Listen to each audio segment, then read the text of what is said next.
that European tour, and Earnie and Barrett, you guys can provide color commentary. I wasn't there in '89. Well, you know, 91. just, you know, So what you're looking at there is a van that contained Tad, which was 4 people, and none of them very small, and Nirvana, which was 3 people, and then Edwin, who's our Dutch tour manager, and myself. So 9 of us in this van with the equipment. Tad and Nirvana shared one set of equipment on this tour, and the equipment barely made it to the end of the tour. I can tell you that. Not all the speakers were still working, drums were cracked and falling apart.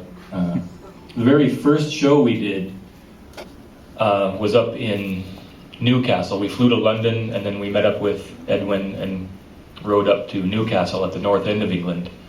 And I don't remember exactly what the problem was on stage, but the very first show, Chris put his bass through the bass amp speakers and broke it. So that meant that we had to go, the next day we had to drive all the way back down to London to the equipment rental company and persuade them to let us rent some new stuff.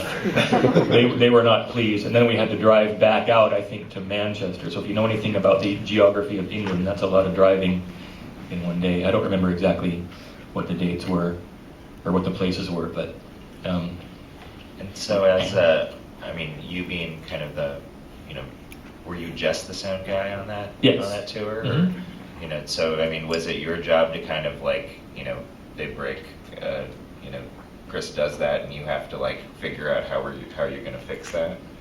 I mean, is the band thinking about that, or is that like kind of your... the band obviously isn't thinking about that. But yeah, I mean, we weren't.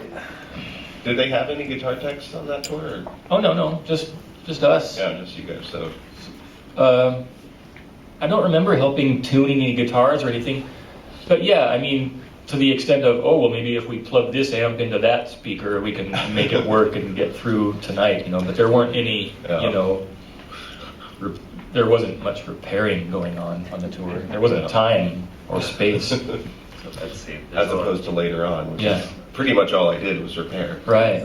But so I think we did have to purchase a guitar at one point. But yeah, there was breakage. I think Chris and Kurt did a lot of their own guitar repairs. They were always cobbling stuff together as best they could. That is in Budapest, Hungary, which was a weird place in '89. It was still, you know, behind the Iron Curtain, so even getting there was difficult. And unlike a lot of Europe, nobody speaks English at all. Like, you can't. And so we were just out in this place where we can't read anything, trying to get something to eat, and we went into this bizarre giant coffee shop in this beautiful ornate building, but it was full of like old grumpy looking people, like that guy in the suit back there. And just through gestures or whatever, we get them to bring us some coffee and pastries or whatever, but we're just, I mean, look at us. We're this bunch of scruffy looking dudes. They don't know what to make of us. We're from Mars, and we think we're on Mars. So, And that's Gary and... That's Gary Thorstensen and Kurt Danielson from Tad's band. And, you know, some of us handled that traveling better than others. I was really interested in all the new places we were seeing, and some guys just wanted to go home and eat their bland spaghetti or whatever. You know, that's in Europe somewhere. Eaten. Is that Chris there up here? No. Who's that?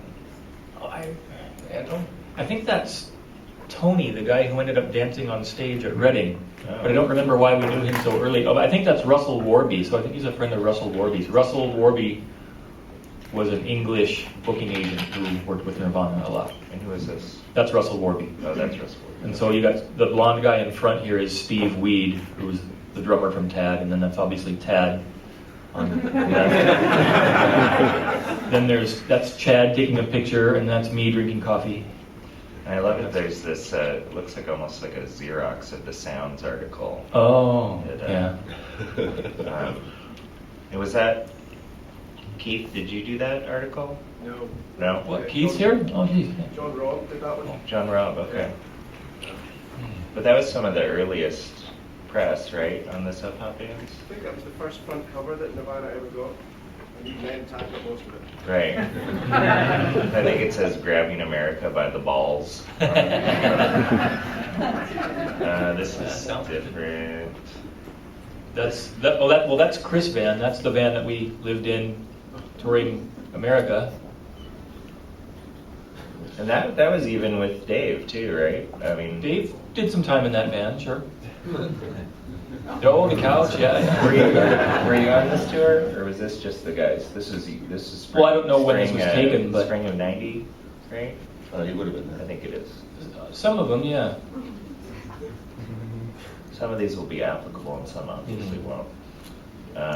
That's at Raji's. That's motorsports. Oh, motorsports, yeah. Were you on this tour? This was in Edinburgh, right? Oh, yeah. Is that Finch? Yeah. Uh-huh. Jennifer Lynch. So you would have been there too, right? Or no? Maybe not. No. Oh. That was that was the tour Yeah. right before. So, but I think this was Dave's first. Well, this was when I first met Dave. Was some dates in the UK with L7 Yeah, because this was right after Nevermind had been recorded, I think. Yeah, because this was November Yeah. '90. Yeah. I think I was still working. I was working Rock Candy then, and playing the Nevermind mixes Oh, before yeah. the record was Uh-huh. out. That's Eugene Kelly from the Vaselines. And Barrett, working at the Rock Candy, I mean, what was it? I mean, because that's when things were starting to get, pretty big locally. I mean, what was happening? What kind of bands were playing, and how big of the crowds were getting? Not really that big. I mean, I don't know if you remember Rock Candy, but it was this big concrete room, and if there weren't people in there, it was just god awful.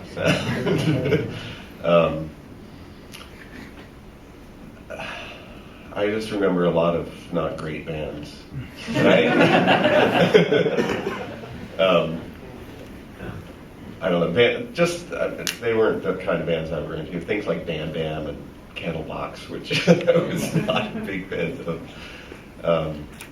And I was working Sound at 930 Club in DC before that, where I was getting paid $100 a night to do sound, and then I was only getting $50 a night at Rock Candy, which really was lame. So that's D from L7, right? Whichever. And who's this guy? No idea. Okay. That's Susie Gardner from L7. So this is that the short little Canadian trip that I know you were on, Craig. Oh, yeah. That's in obviously Revelstoke, BC. So there you are. Oh, yeah? I guess so. What was this little contraption here? A little chair. We had all kinds of furniture in there.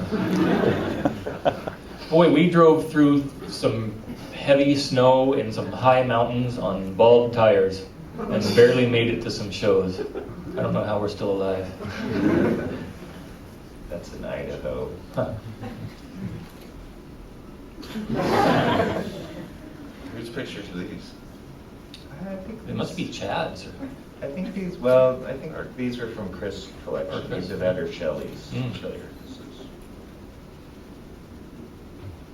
So this is jumping ahead. Then. It's gotta be an So airport. This is Yeah. November '91. Yeah. This is mostly what the touring was like. If people ask, what was it like? And wait. It's laying on the floor in an airport. That's what touring is like. Waiting for people to show up and get Or waiting for your plane. And how did that change? Did things change pretty rapidly from, if this is late '91, things are still pretty small, but by the time summer '92, things are very different, I would assume, right?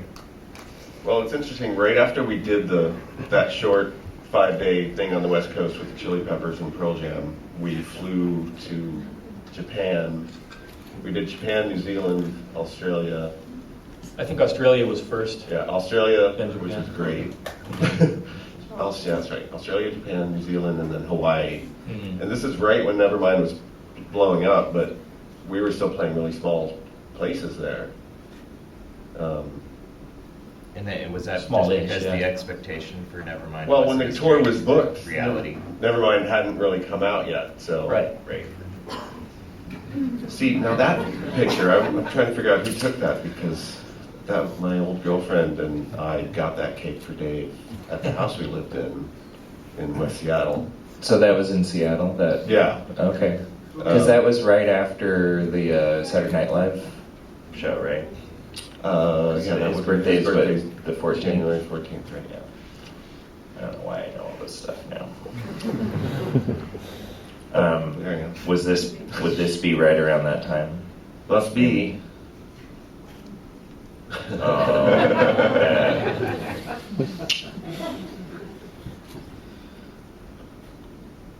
who's this? That's That's Alex McLeod. Alex McLeod, our he- surly He's from manager. Inverness, Scotland, and he first tour managed us one time when we went to Europe, and the band liked him, so they kept him on for all their tours after that.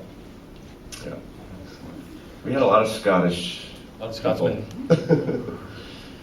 So this would have been sometime around that little Australian tour, right? Beginning Oh, of '92. that was an Australian plane, so yeah. Yeah. I don't know what that is. That's that Rolling Stone. Oh, that photo shoot. I didn't, Oh, yeah, I I remember didn't go to that. That was one of our. A lot of times we'd have a day off where we could Right. go surfing or whatever and do something fun, but the guys in the band have to do press. Right. So I think in a lot of ways touring is a lot more fun for people like us than for the band. I mean, did you guys? I mean, you guys were all kind of friends with the guys in the band, but I mean, you end up having very different duties. I mean, did that kind of separate you guys after a Oh, yeah. Like, In a way, yeah, definitely. Yeah. I mean, by the time they started playing the really big shows, we didn't see the band We wouldn't until see they them showed much up except for Showtime, yeah. For Showtime, because they didn't even sound check really. So. Yeah.